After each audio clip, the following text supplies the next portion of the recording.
Ethan Cole didn't even look at her when he signed the termination order. The glass boardroom reflected his calm, controlled image while his wife stood across from him, stripped of everything in seconds. "You don't contribute anything meaningful," he said flatly. The woman beside him smiled, already imagining her new title. Aria didn't argue. She only nodded and signed her own document. What Ethan didn't know was simple.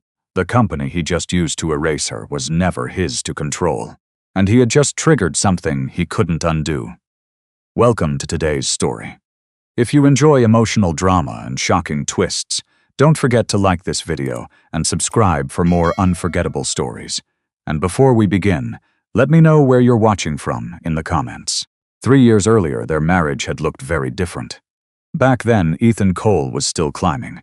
He had entered Orion Systems as a mid-level strategist, with nothing but sharp instincts and relentless drive. People noticed him quickly. He worked longer hours than anyone else. He pushed harder.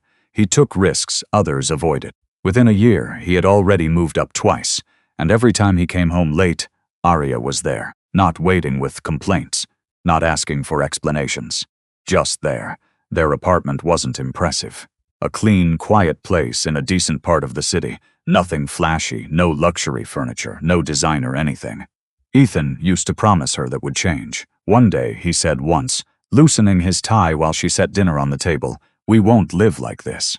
Aria had looked at him, calm as always. "We're not struggling, we're not winning either." She didn't argue. She rarely did. That was something Ethan had once admired. Later, it became something he resented. As his career accelerated, his perspective shifted. The people around him changed. Executives with expensive watches, conversations about private equity, acquisitions, board influence, a different world. And slowly, Aria stopped fitting into it. She didn't dress like the women at company events. When she did attend, she kept to herself. No networking. No ambition, at least none he could see. At first, he told himself she was just introverted. Then he started calling her passive. Eventually, he stopped bringing her at all. "She's not really into this environment," he would say when colleagues asked. The truth was simpler. He didn't want to explain her. He didn't want people wondering why someone like him had chosen someone like her. Aria noticed the shift. She noticed everything, but she didn't confront him. Instead, she listened more, watched more, spoke less. There were moments that didn't quite fit the story, Ethan told himself. Like the time she glanced at one of his reports and quietly pointed out a flaw in a logistics model that his entire team had missed. He had laughed it off at first, then checked. She had been right. Or the evening, she asked a strangely precise question about a merger Orion was quietly exploring. Not public knowledge, not even widely known internally. "Where did you hear that?" he had asked. She shrugged. "Just a guess." He didn't push. He didn't want to. Because pushing meant questioning something he had already decided. That she didn't belong in his world. By the time Ethan was promoted into a senior leadership role, the gap between them had become part of their routine. He talked about deals. She asked if he had eaten. He discussed board expectations. She reminded him to sleep. It started to feel small, predictable, safe in a way that no longer impressed him. That was when Vanessa entered the picture. She was everything Aria wasn't. Confident, polished, ambitious. She knew how to move through rooms full of power. She spoke in the same sharp language Ethan had learned to admire. And more importantly, she saw him not the man who used to count every dollar, the man he had become. At first, it was just work. Late meetings, strategy sessions, conversations that extended beyond office hours. Then came the dinners, then the messages, then the shift. Ethan didn't call it betrayal. He called it evolution. He convinced himself he had outgrown his marriage. By the time Aria realized how far things had gone, Vanessa was no longer a secret. She was present in meetings, in conversations, in decisions, not hiding it. And when Aria finally asked, not loudly, not accusingly, just quietly, "Are you replacing me?"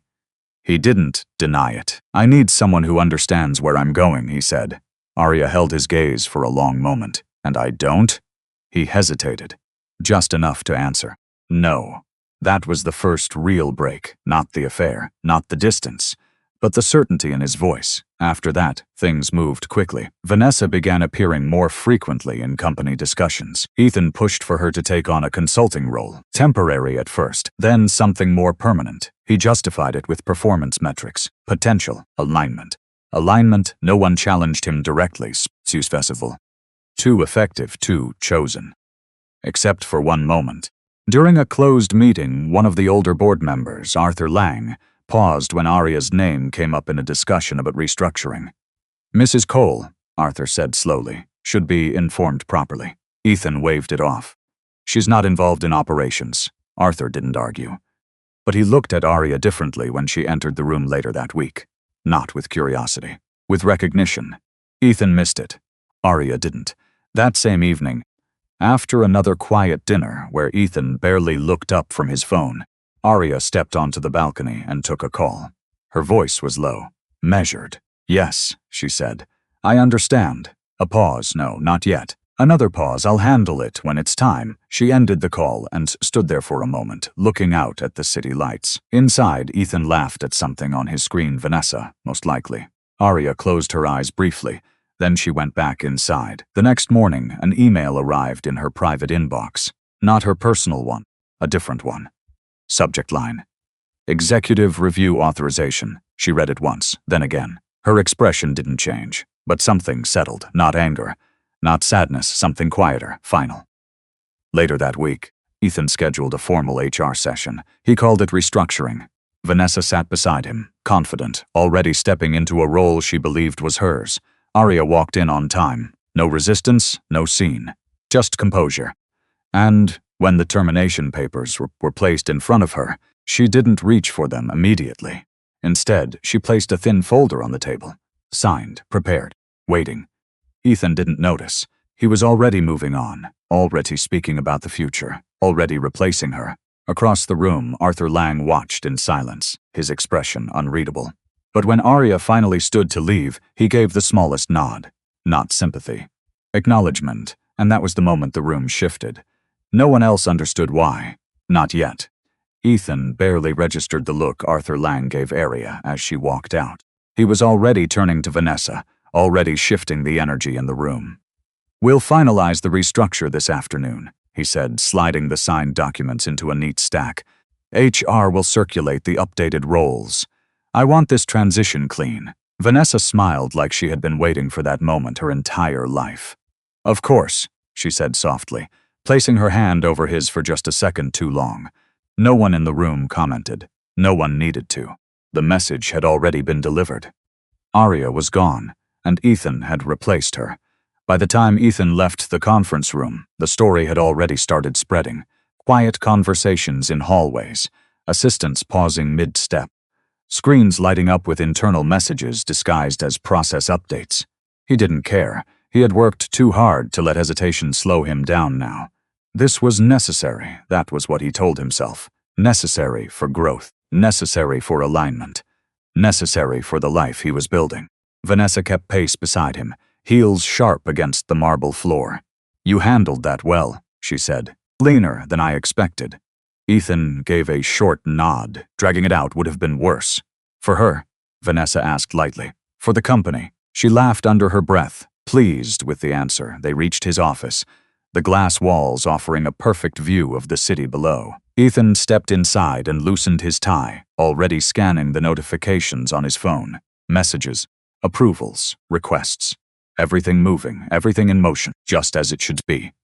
Vanessa walked in after him and closed the door behind her. So, she said, leaning casually against the desk. When do we make it official? Official? My position, she clarified. You said the advisory role was temporary. I assume that changes now. It will, he said. I just need to finalize a few approvals. From the board? She asked. He hesitated for half a second. Standard procedure.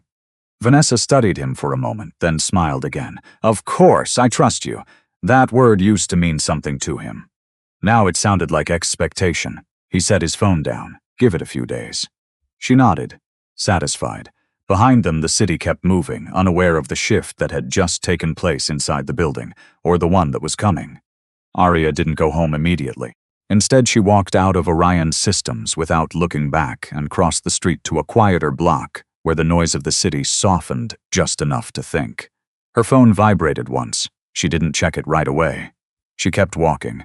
The air felt colder than it should have. Not harsh, not dramatic. Just different. Like something had finally settled into place. When she reached the corner, she stopped. Then she looked at the screen. One message. Unknown number. She opened it. Confirmation received. Are we proceeding? No greeting, no name, just that. Arya read it once, then again. Her expression didn't change, but her grip on the phone tightened slightly. She typed a response. Yes, not yet publicly. 3 dots appeared almost immediately. Understood. Board has been notified. Timing remains yours. She exhaled slowly, then locked the screen. Across the street, a black car idled for a moment before pulling away. She hadn't noticed it before. Now she did. Arya adjusted her coat and kept walking. Back inside Orion, Ethan was already moving forward. By early afternoon, HR had circulated the internal memo. Organizational realignment. Strategic leadership transition. Enhanced advisory integration. Arya's name appeared once, removed. Vanessa's appeared 3 times, expanded. Ethan read it without emotion. This was how things worked. You replaced what didn't fit. You elevated what did. Simple, clean, efficient. Except not everything responded the way he expected. By late afternoon, 2 scheduled approvals hadn't come through. Minor ones. Routine. He frowned and sent a follow-up. No response. He called his assistant. Where are we on the vendor contracts? She hesitated. There. Pending. Pending what? Final authorization. From who? Another pause. I'm not entirely sure. Ethan's jaw tightened. Find out. She nodded quickly, and Vanessa, who had been scrolling through her tablet, looked up. Something wrong? No, he said. Just delays. They'll clear, she said confidently. They always do. Ethan didn't answer. Because something about it didn't feel like a delay. It felt like resistance. He pushed the thought away. He had too much control for that to be a real problem. Arya reached her apartment just as the sun began to dip behind the skyline. The space was quiet, unchanged. Exactly the way she had left it that morning. She placed her bag on the table and stood still for a moment, letting the silence settle around her. Then she walked to the desk near the window, opened the drawer, and took out a thin folder. Inside were documents Ethan had never seen, not because they were hidden, but because he had never looked. Ownership structures, trust allocations, board voting distributions, names he recognized, connections he didn't, and at the center of it all, her signature. Arya ran her fingers lightly across the page, not with pride, not with hesitation, just recognition. A soft knock broke the silence.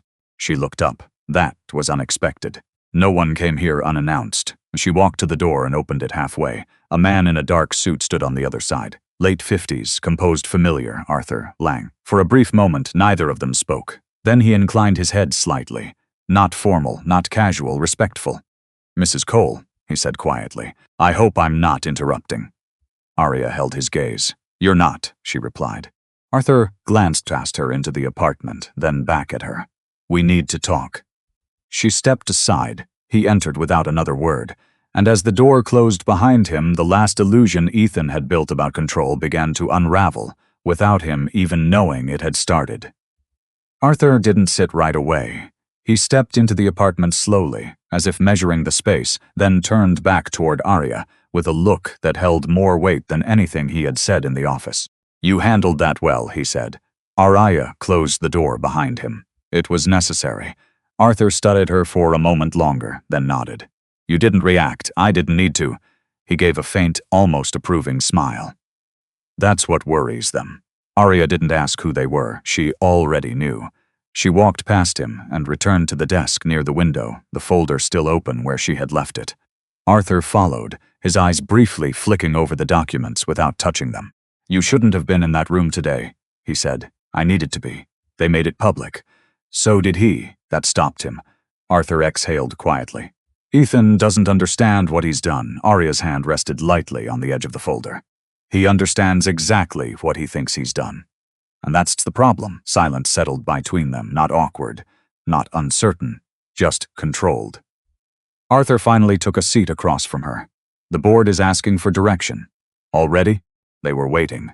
Arya's eyes lifted slightly. Since when? Since before the restructure discussions began, he said. There were concerns. Not enough to act, but enough to watch. And now? Now they're not watching anymore. She nodded once. That made sense. Power rarely moved suddenly. It shifted quietly first, then all at once. Arthur leaned forward slightly. You still have time to contain this. Arya didn't answer immediately. Instead, she'd closed the folder and slid it neatly back into the drawer. I'm not interested in containing it, she said. Arthur's gaze sharpened. Then what are you interested in? Clarity. For the board, he asked, for everyone. He sat back, studying her again, this time more carefully. That will come at a cost. It already has. That landed didn't. Differently. Arthur didn't push further. Instead, he reached into his coat and placed a sealed envelope on the table between them. Arya looked at it, but didn't touch it. What is it? Formal acknowledgement, he said. Internal. Not public yet. She already knew what it meant, but she still didn't open it.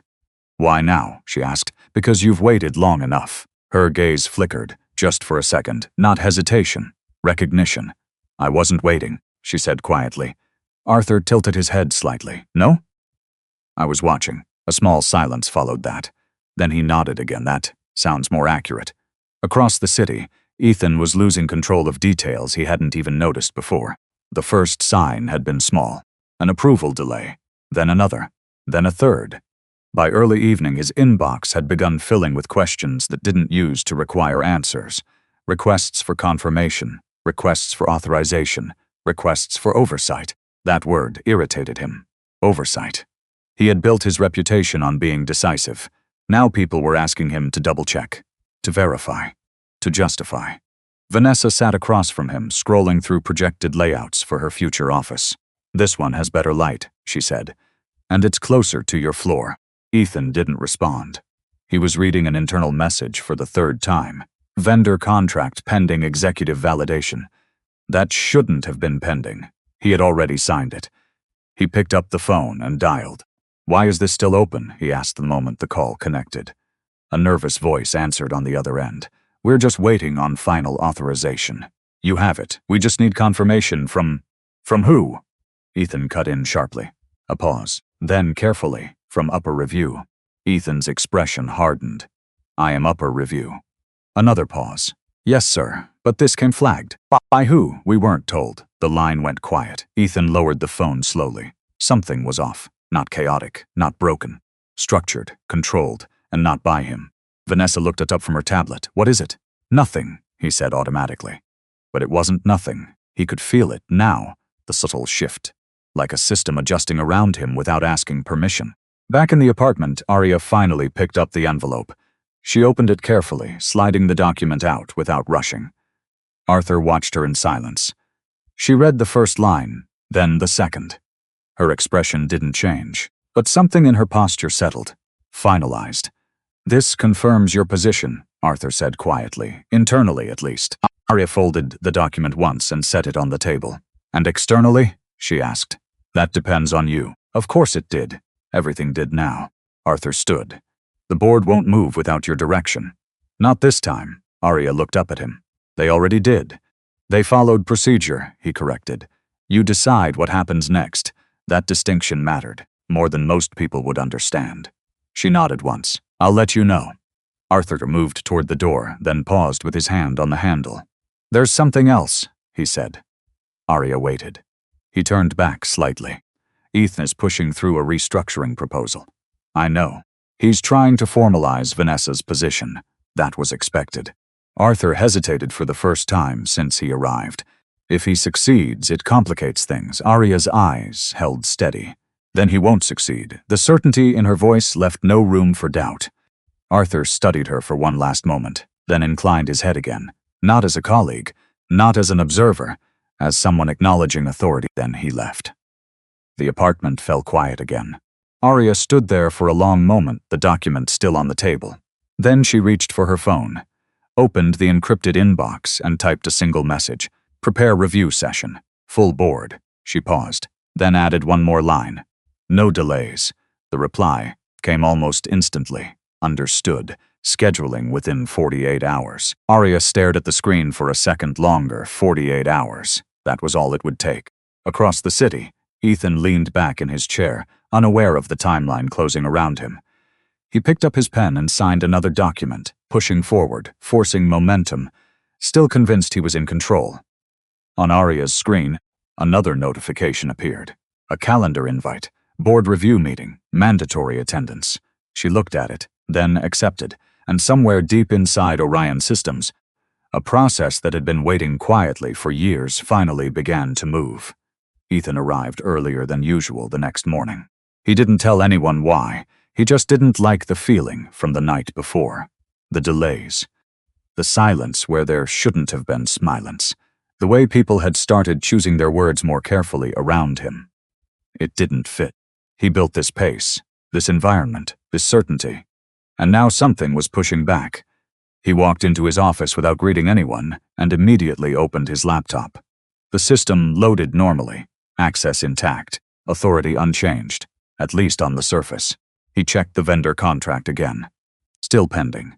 That didn't it himself. He pulled up the internal logs, scrolled through timestamps of timestamps, authorizations, flags. There it was, a secondary review tag. Not common, not impossible, but rare. The system didn't show who initiated it, just a classification. Executive oversight required. His jaw tightened, that phrase again. Behind him, the door opened without a knock. Vanessa stepped in, holding her phone. "You're here early." "So are you." She smiled faintly. "I had a feeling today would be important." He didn't respond. He was still staring at the screen. Vanessa walked around the desk and leaned against the edge, glancing at his laptop. "Still stuck?" "Just a system delay," she tilted at her head. "Or someone slowing things down." Ethan looked up sharply. "No one does that without authorization." "Exactly," she said lightly. "So who authorized it?" That question stayed in the air longer than it should have. Ethan closed the screen. "It'll clear." Vanessa watched him for a moment, then nodded. "Of course it will." But her eyes said something else. Expectation. She wasn't worried. She was waiting. Across the city, Arya didn't rush. She woke at the same time she always did, made coffee the same way, sat by the window as the light shifted across the skyline. Routine hadn't left her. It had just changed meaning. Her phone rested on the table beside her. Silent, but not empty. She didn't need new messages to know things were moving. She could feel it. Systems didn't stall without reason. People didn't hesitate without direction. And boards didn't schedule mandatory meetings within 48 hours unless something had already been decided. She took a slow sip of coffee, then reached for the folder again. Not to reread everything, just to confirm one thing: the signature placement, the authorization chain, the threshold for intervention. Still intact, still hers. She closed it and set it aside. Then she picked up her phone, scrolled to a contact she hadn't used in months. Naomi Reyes, General Counsel. She hesitated for a second. Not out of doubt, out of timing. Then she tapped the call button. It rang once, twice, then connected. "Mrs. Cole." Naomi's voice was calm, precise, already aware. "You've seen the notice," Arya said. "Yes." "And the review tag?" A pause. "Yes." "Good." Another pause. "You wanted help?" Naomi asked. "No." That answer came without hesitation. "I want everything processed exactly immediately. Then, carefully, that will expose more than the contract." "I know." "And him?" "Yes." Another silence, longer this time. Then Naomi exhaled softly, understood. The call ended. Arya set the phone down. Not relieved, not tense, just aligned. Back at Orion, the shift was becoming harder to ignore. Ethan stepped out of his office to find two managers speaking in low voices near the conference area. They stopped the moment they saw him. That alone irritated him. "You have something to say?" he asked. One of them shook his head quickly. "No, sir." "Then stop acting like you do." They nodded and moved away. Vanessa appeared beside him moments later. "You're making people nervous. They should be focused." "They are focused," she said. "Just not the way you want." He looked at her. "What does that mean?" She shrugged slightly. "It means something's shifting. You can feel it. I control the shift." She smiled, but it didn't quite reach her eyes. "Then control it." By midday, the email arrived. Subject: mandatory board review session. Ethan opened it immediately. His name was listed. So was Vanessa's. That caught his attention. Consultants weren't usually required for board reviews. He read the time. 48 hours. His jaw tightened. What is it? Vanessa asked from across the room. Board session, he said. Mandatory. Her eyes lit up slightly. Perfect. Perfect? This is your chance, she said, stepping closer. You formalize everything there. My position, the restructure, all of it. Ethan studied her for a moment, then nodded. That made sense. This wasn't resistance. It was consolidation, the system aligning around his decisions. That's what he told himself. Arya received the same email. She didn't open it right away. She already knew what it said. Instead, she stood by the window, watching the reflection of the city in the glass. For years, she had stayed quiet. Not invisible, just unclaimed.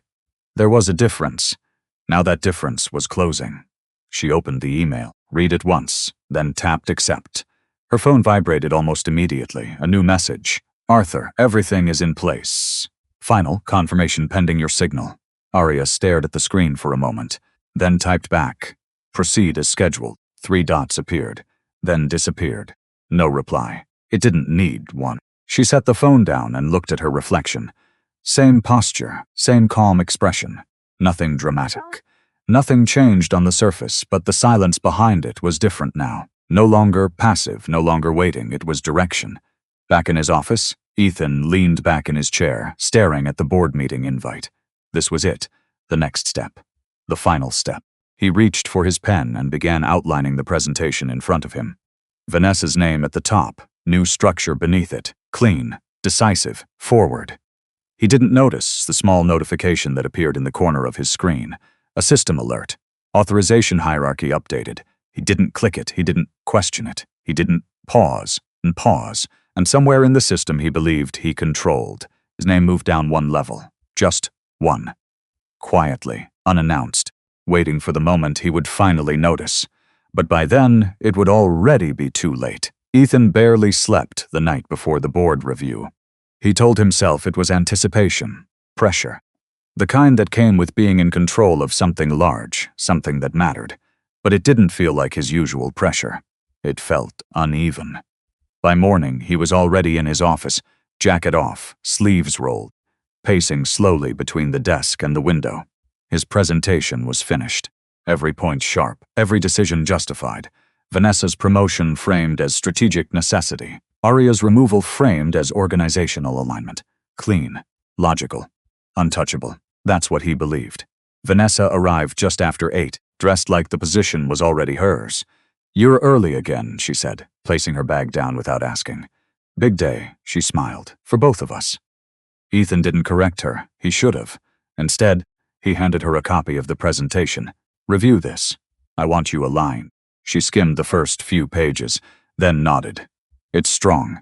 No one's going to challenge this. He exhaled slightly.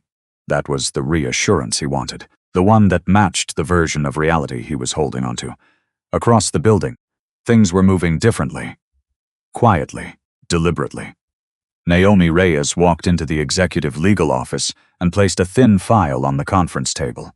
2 other attorneys were already there, reviewing documents on their tablets. Everything is prepared, one of them said. Naomi nodded. We proceed as written, no interpretation, and if he objects, he will. A pause. Then we proceed anyway. There was no hesitation in her voice. Only structure. Ethan entered the boardroom 15 minutes early. That alone felt unusual. He was almost always the last to arrive, not because he was late, because people waited for him. Today, the room was already half full. Directors seated, papers open. Quiet conversations that stopped the moment he walked in. Ethan noticed. He didn't like it, but he didn't let it show. Morning, he said, taking his usual seat. A few nods. No one stood. That was new. Vanessa entered a moment later, slower, more deliberate, taking a seat slightly behind him. Not equal, not yet, but close enough to signal intention. Arthur Lang was already there, watching, not speaking. Ethan gave him a brief nod. Arthur returned it, nothing more. The meeting started exactly on time. No delays, no introductions. Just Naomi standing at the head of the table. We'll begin with executive review, she said calmly. Ethan frowned slightly. That wasn't on the agenda, he said. Naomi didn't look at him right away. It is now.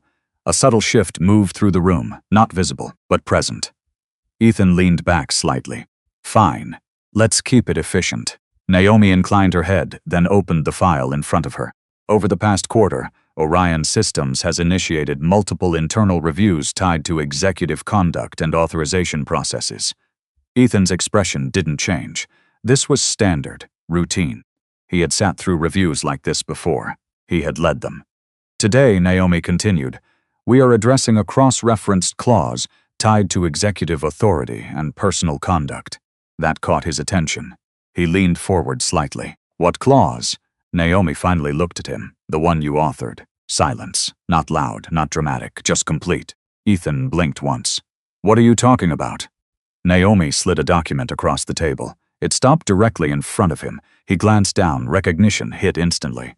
He remembered this. Years ago, after a scandal. He had drafted it himself. Tighter rules. Stronger consequences. Clear accountability. He had been proud of it. This clause applies to executives who engage in undisclosed relationships that intersect with company operations, Naomi said. Ethan's jaw tightened. This is irrelevant, is it? She asked calmly. Vanessa shifted slightly behind him. Ethan didn't turn. This isn't a conduct hearing, he said. We're here for restructuring. Naomi didn't respond immediately. Instead, she turned another page.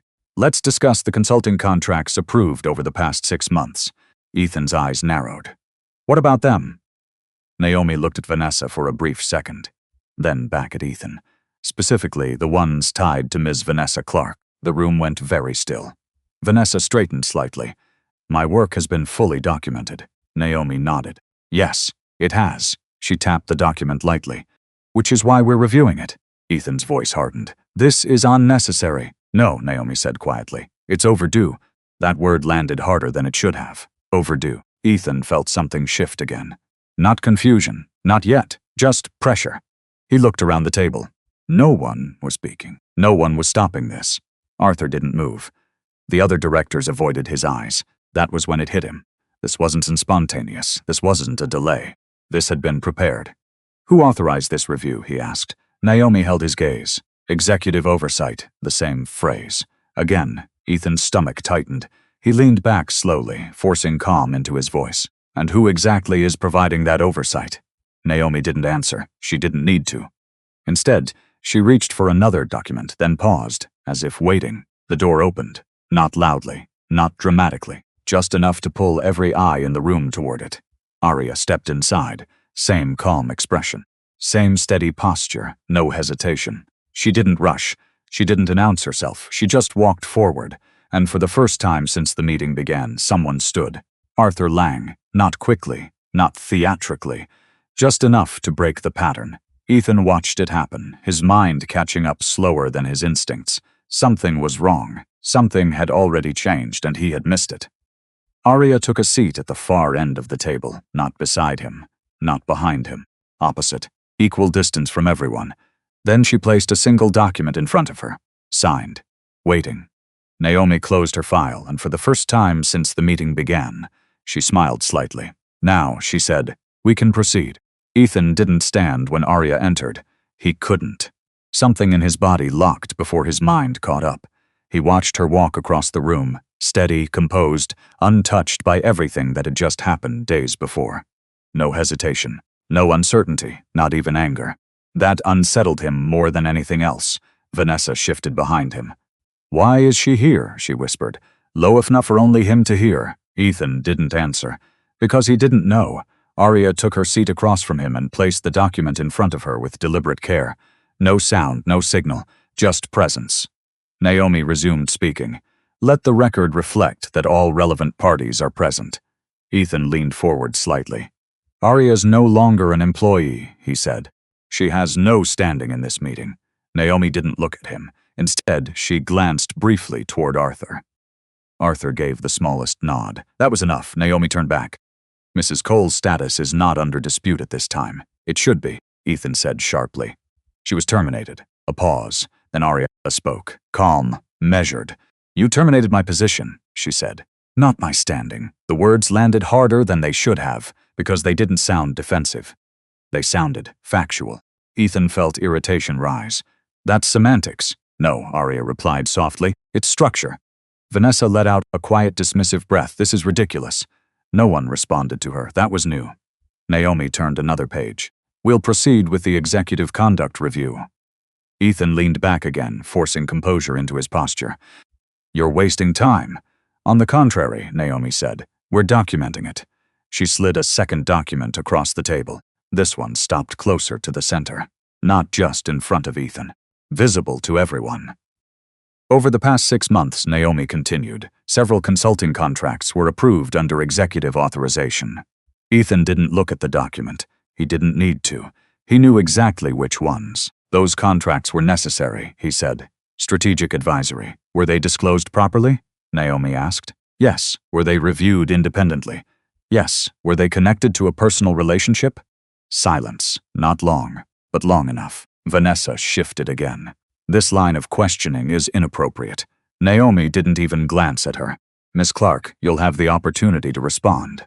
Vanessa's jaw tightened. Ethan finally looked down at the document. Names, dates, locations, expenses, every detail aligned, too aligned.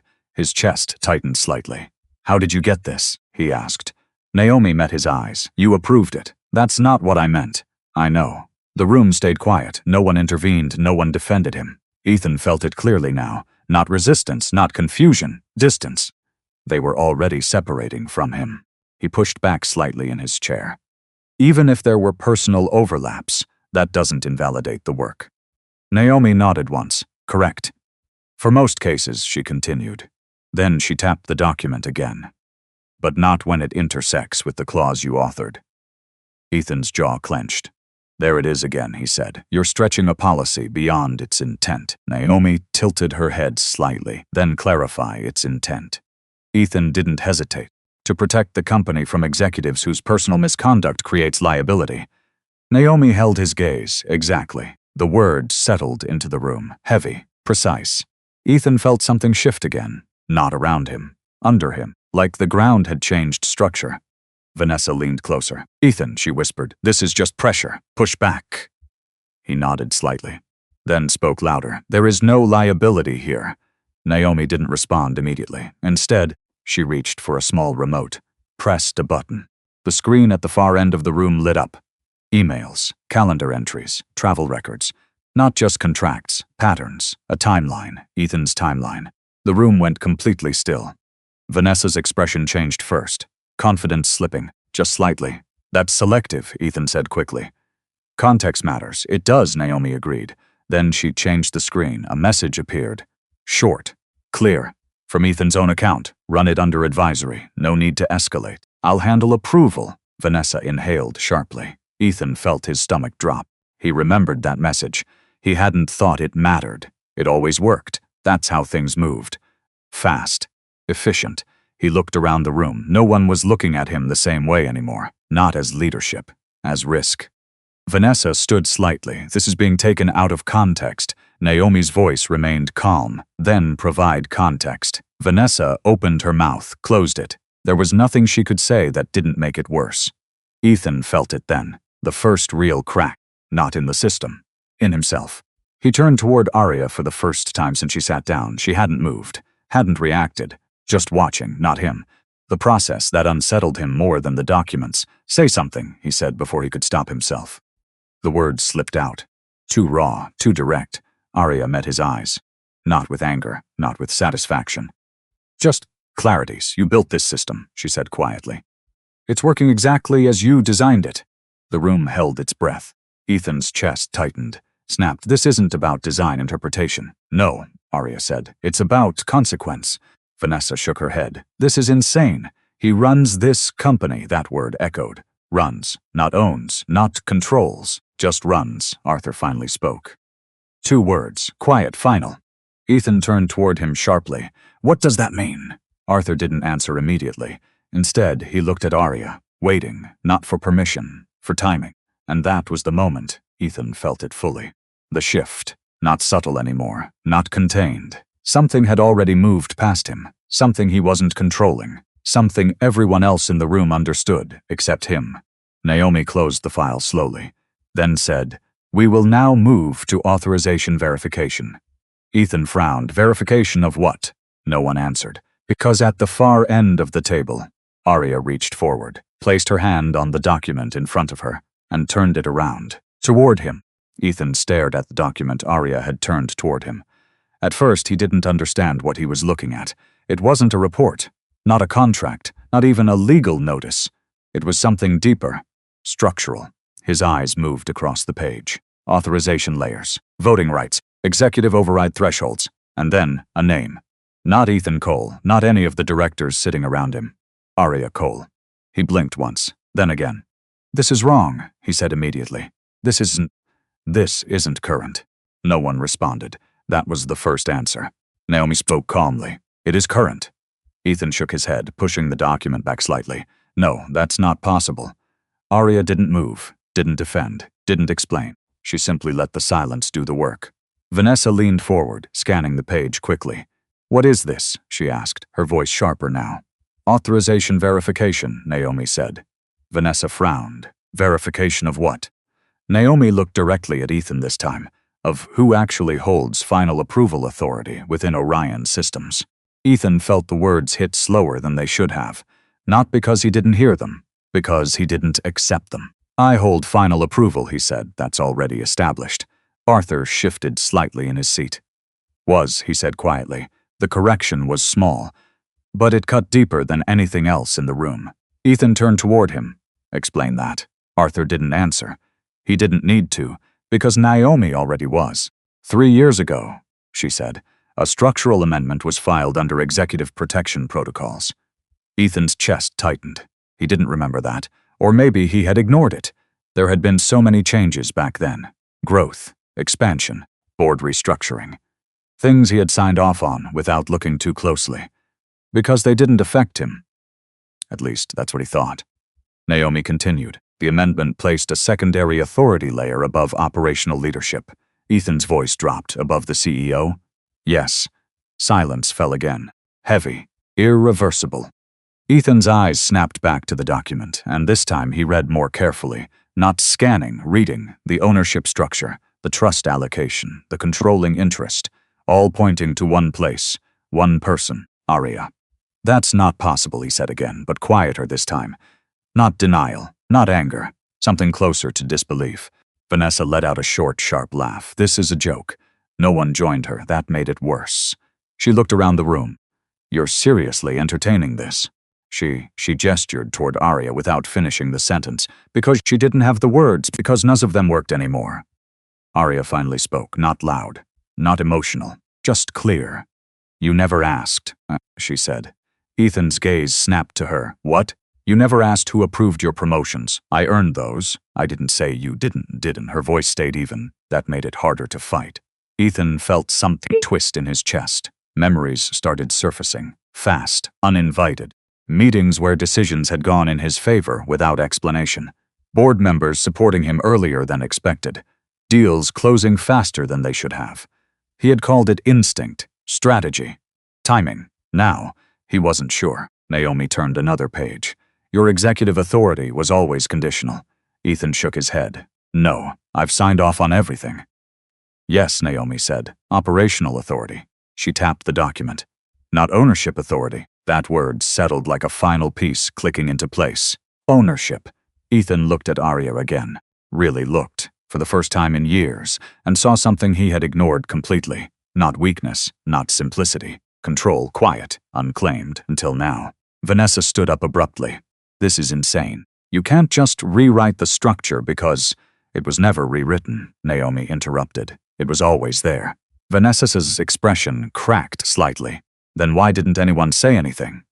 Arthur answered this time. "Because it wasn't necessary." The room stayed still. Ethan felt his pulse in his throat. Everything he had built, everything he believed he controlled, was starting to rearrange itself. Without him. "You're telling me," he said slowly, "that he gestured toward Arya, has authority over this company?" Naomi didn't hesitate. "Yes. One word. No emphasis, no drama. Just fact." Ethan leaned back in his chair, the air in the room suddenly too thin. "That's not how this works," he said. "You don't hide something like that." Arya held his gaze. "I didn't hide it," she said. "You stopped looking. That hit harder than anything else. Because it was true, not completely, but enough." Vanessa shook her head, stepping back slightly. No, this doesn't change anything. He's still the CEO." Naomi closed the file in front of her. Not for long. Vanessa froze. Ethan didn't move. He couldn't because now he understood. Not everything, not fully, but enough to feel the shift. The control he thought he had was conditional, and the condition was sitting across from him. Arya didn't smile, didn't react.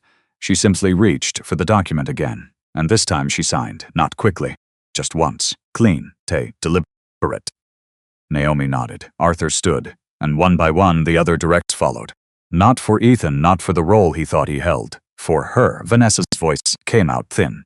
What are they doing? No one answered her, because Ethan already knew. The room had chosen. And it wasn't him. Naomi spoke again, calm as ever. Effective immediately, we will proceed with executive review under ownership authority. Ethan's throat felt dry. What does that mean? Arthur looked at him. Not cold, not cruel. Just finished. It means, he said, you no longer decide what happens next. The words didn't echo. They didn't need to. They stayed, sitting in the silence, settling into something permanent. Ethan looked at Arya one more time, searching for hesitation, for doubt, for something familiar. There was nothing. Just the same calm presence she had always had. Only now, everyone else could see it too. Naomi reached for another document and slid it toward him, different from the others. Thicker, more formal. Ethan stared at it, didn't touch it. What is that? He asked. Naomi met his eyes. Notice of suspension pending full audit review. Vanessa's breath caught. Ethan didn't move, didn't speak, didn't reach for the paper, because somewhere in the back of his mind, one thought had finally formed clearly. He had never been in control, and now he had nothing left to stand on. Ethan didn't touch the suspension notice. It sat in front of him, thick, formal, final. For the first time in years, he didn't know what the next move was. Not strategically, not professionally. Personally, Vanessa was the first to react. This doesn't mean anything yet, she said quickly, her voice too sharp, too loud for the room. It's a review. That's all. No one agreed. No one reassured her. Naomi simply closed the file in front of her. This means the audit begins immediately. Ethan looked up. Audit of what? Naomi met his eyes. Everything. That word echoed differently. Not loud, but complete. Vanessa took a step closer to him. We can fight this, she said under her breath. You have leverage. You've built half this company.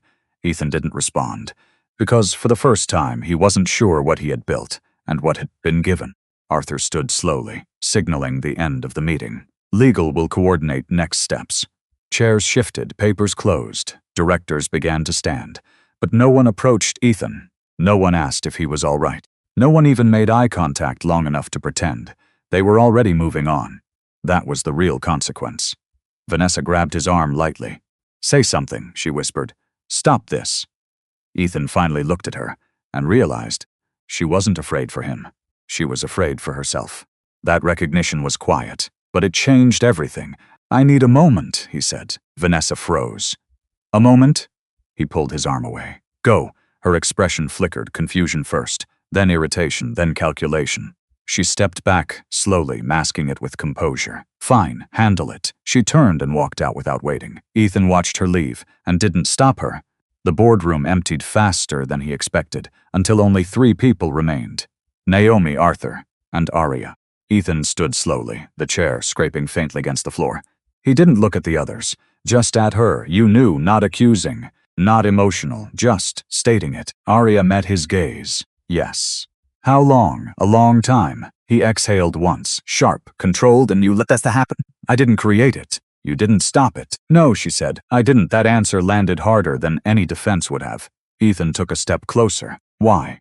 For the first time, there was a pause in her response. Not hesitation, consideration. Because I wanted to see what you would do, she said. Ethan let out a short, disbelieving laugh. So this is a test? No, Arya said quietly. This is a consequence, the word again. He shook his head. You could have told me I could have. And you didn't. No. The simplicity of it stripped away any argument he was trying to build. Arthur spoke from behind them. We should move this to legal. Ethan ignored him. His eyes stayed on Arya. You let me build everything, he said. You let me believe it was mine. I didn't take anything from you. You took the truth. Arya held his gaze. You stopped asking for it. That hit deeper than the rest. Because it wasn't defensive, it wasn't cruel, it was accurate. Ethan felt something collapse internally. Not loud, not dramatic. Just gone. The version of himself that had always been certain. He looked away first. By late afternoon, the fallout had already started. Access restrictions, temporary holds, notifications he had never received before. His assistant knocked once before entering, her posture tighter than usual. Security needs your badge. Ethan stared at her for a second. Why? It's standard during review. Standard, that word again. He reached into his pocket slowly and handed it over. She didn't meet his eyes when she took it. That told him more than anything else. Vanessa was waiting outside his office, pacing. She turned the moment she saw him. What's happening? Audit. That's not enough. It is for now. She stepped closer. We need to get ahead of this. Control the narrative. Call the press. Spin it. Ethan looked at her. Really looked. The urgency. The calculation. The complete absence of anything else. This isn't a narrative problem, he said. It becomes one if we don't act, she shot back. You think they won't leak this? He didn't answer. Because part of him already knew they wouldn't need to. The system would expose everything on its own. Vanessa lowered her voice. You said you had protection. Ethan's jaw tightened. I did. Then use it. He almost laughed. Not because it was funny. Because it was gone. All of it. The invisible support he had relied on. The silent approvals. The doors that opened without effort. He hadn't built those. He had inherited them without knowing. And now they were closing. Vanessa saw the realization in his face. And something shifted in hers. Subtle. But clear. You don't, she said. It wasn't a question. Ethan didn't respond. He didn't need to. She took a step back. Then another. The distance between them suddenly visible. Then what am I supposed to do? She asked. Ethan didn't answer. Because for the first time, he wasn't thinking about her. That night, Ethan sat alone in his apartment. The same space that once felt like proof. Now it felt temporary. His phone buzzed. An email. From legal. Subject preliminary audit scope. He opened it slowly, page after page. Transactions, approvals, cross-references, everything connected, everything traceable, everything real. His name everywhere, and then hers. Not in volume, not in placement. At the top, always at the top. Ethan stared at it for a long time, then leaned back in his chair. For years he had believed he was climbing, building, winning, but now it looked different. Like he had been moving inside a structure someone else had already designed. Someone he had stopped seeing. Someone he had underestimated. Someone who never needed to prove anything, because it was already hers. His phone buzzed again. A new message. Unknown number. He opened it. Formal audit interview scheduled. Attendance required. Attached, a full report. He scrolled once, then stopped. Because halfway down the page, there was a section he hadn't expected. Personal conduct violations. And beneath it, a list of evidence. Emails, travel records, approvals, all tied together, all undeniable. Ethan stared at the screen, then slowly looked up. The room felt smaller, quieter, final, and for the first time he understood something clearly. This wasn't just a review. This was a dismantling. And it had already begun. Ethan didn't sleep. He stayed in the same chair, the glow of his laptop washing the room in cold light. The audit file remained open, untouched for long stretches, then scrolled again in slow, deliberate movements. Every line felt heavier than the last. He wasn't reading anymore, he was remembering. Every deal he had taken pride in, every decision he had defended, every moment he had thought he was ahead of everyone else. Now each one carried a second shadow. Aria, her voice in the background of strategy meetings, her quiet corrections when numbers didn't add up. The way she would pause before answering certain questions as if choosing how much truth to give. At the time he had called it hesitation. Now he saw it for what it was, restraint. Ethan leaned forward, elbows on his knees, hands clasped. There had been moments, small ones, easy to ignore. He remembered one night clearly. He had come home frustrated about a stalled acquisition. Aria had listened without interrupting, then asked one question. Just one. Who actually holds the leverage in that deal? He had dismissed it, brushed it off. Told her she didn't understand the complexity. The next day, the chairman had raised the exact same point in a closed meeting. Ethan had taken credit for the insight. He closed his eyes. That memory didn't hurt because it was dramatic. It hurt because it was quiet, because it had happened so many times. His phone buzzed again. He didn't check it immediately. For a moment, he just sat there, letting the weight settle. Then he reached for it. Another email. Internal archive access. Restricted, but granted temporarily for audit purposes. He hesitated before opening it, then tapped. Folders appeared, years of communication, years of decisions, years of structure he had assumed he understood. He searched her name, Aria Cole. Results populated instantly. Too many. He opened the first thread. Not recent. Older. 3 years back. The subject line was simple, strategic alignment review. He scrolled, read, and stopped, because the sender wasn't what he expected. It wasn't Aria. It wasn't him. It was the chairman's office. But the tone, the language, the structure, it was hers. Clear, precise, unemotional. Every decision mapped, every outcome anticipated. And at the bottom, not a signature, just a single approval marker, initials, A's, C. Ethan stared at it, then opened another and another. The pattern didn't change. She was everywhere. Not visible, not credited, but present, at the core, always at the core. He leaned back slowly. The room felt colder, smaller, because the truth wasn't exploding into view.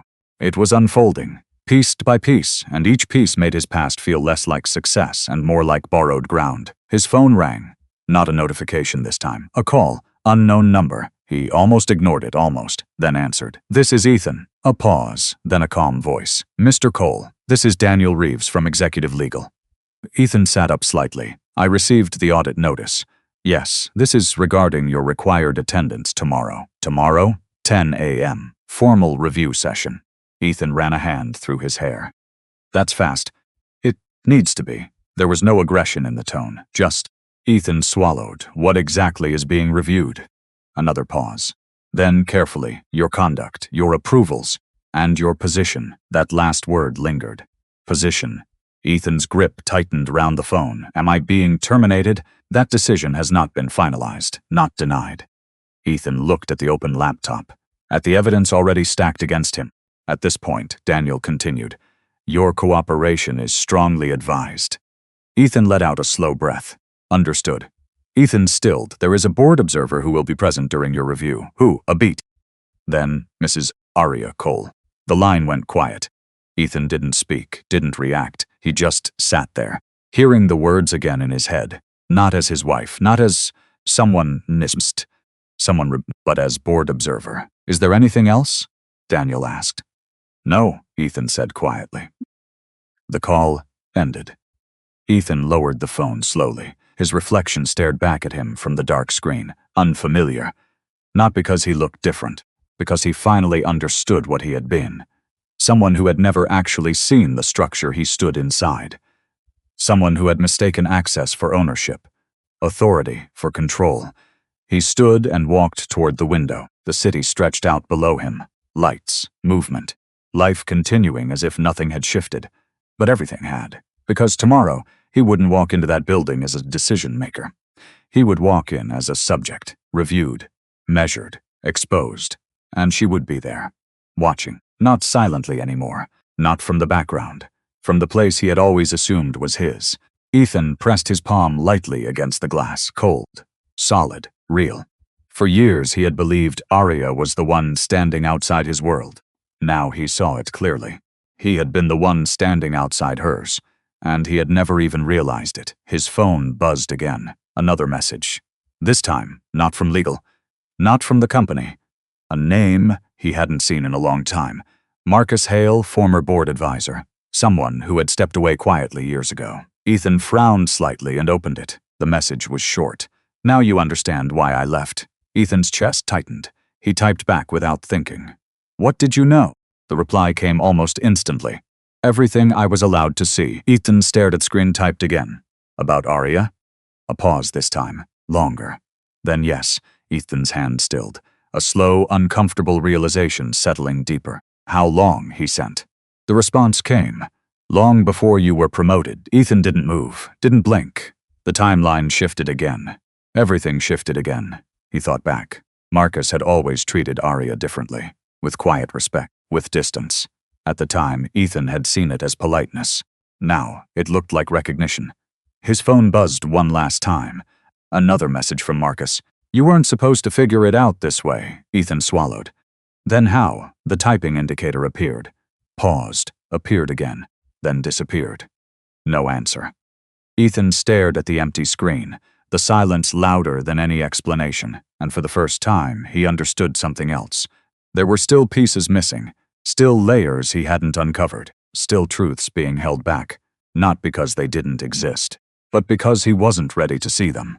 Yet tomorrow, he wouldn't have a choice, because the woman he had erased was about to decide exactly how much of the truth he deserved to face. The boardroom no longer felt like a place Ethan belonged. He sat at the far end of the table, not at the center where he used to command attention, but slightly off to the side. A chair without authority, a presence without weight. The folders in front of him were closed. He already knew what they contained. Across the room, the atmosphere had shifted in a way no one needed to announce. Respect had moved, and it had settled somewhere else. The doors opened quietly. Arya walked in. No hesitation, no need to scan the room. She didn't look for approval, she didn't look for him. She simply walked to the head of the table and took her seat. For the first time, no one questioned it. The chairman sat beside her, not above her, not in front, beside. That alone told Ethan everything he had refused to understand before. The legal counsel began speaking. Formalities. Confirmation of board decisions.